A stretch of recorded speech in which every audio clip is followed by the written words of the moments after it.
Sorry doctor, मला यायला खूप उशीर झाला. It's okay. मीता, तुझ्या अतिउत्साहामुळे तिला त्रास नको व्हायला. हो, आणि अश्विनीच्या घरी हे सगळं माहिती आहे की नाही, ही सगळं सांगणार आहे की नाही घरी, आपल्याला अजून काहीच माहित नाहीये ना. We are really made for each other Rohan. तुला खरं सांगू, खूप इंटेलिजंट आहेस तू. पण तू मूर्खस.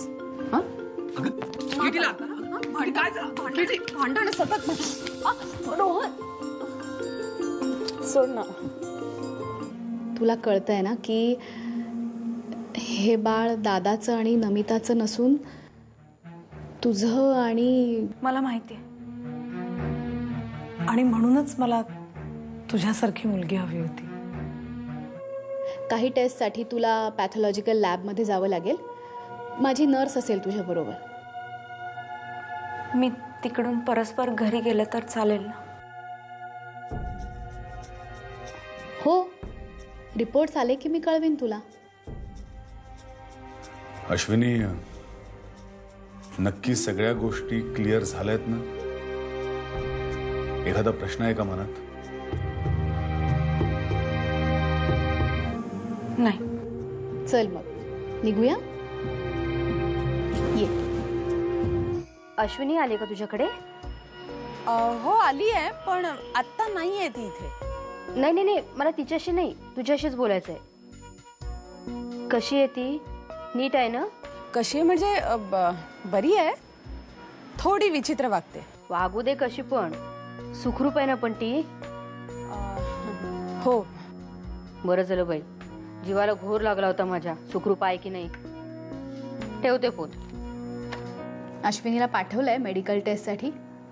तिथून ती परस्पर जाणार आहे. मग रिपोर्ट्स? 3-4 दिवस तरी लागतील ना मीता. ओके, मग मी निघू आता. Okay, take care.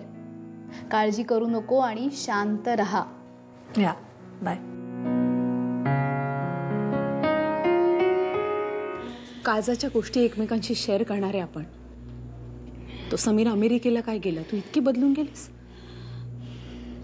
किती, आपण नंतर बोलूया ना? नाही, मला आत्ता उत्तर हवंय. मला सांग, कुठे गेली होतीस? आशू, प्लीज माझ्या प्रश्नांची उत्तरं दे. किती, नंतर बोलूया प्लीज. आशू, ए आशू, आशू, आशू, आशू, अगं काय होतंय तुला? हे काय झालं? चला आता जेवायला चला. केव्हापासून वाट बघतेय मी तुझी. ऍक्च्युली मी उपवास करायचं ठरवलंय. उपवास? कसला? अश्विनीचे सगळे मेडिकल रिपोर्ट्स येईपर्यंत मी काहीही खाणार नाही. फक्त पाणी. नमिता, अगं हा शुद्ध वेडेपणा आहे. ही माझी श्रद्धा आहे मा.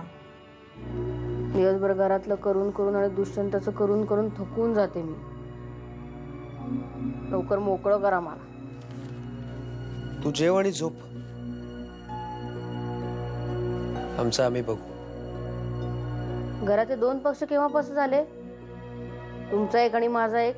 तू अश्वत्याला घराबाहेर काढलंस ना तेव्हापासून. मालविका, मालू, अशू, मला सांग ना, काय झालंय तुला?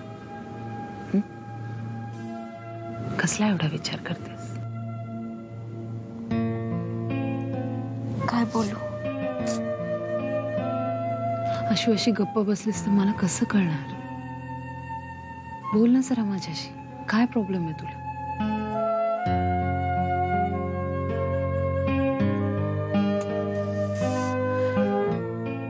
ज्याला एवढा कसला का भाव आलाय तुला? माझा जीव जळतो ना म्हणून विचारते तुला.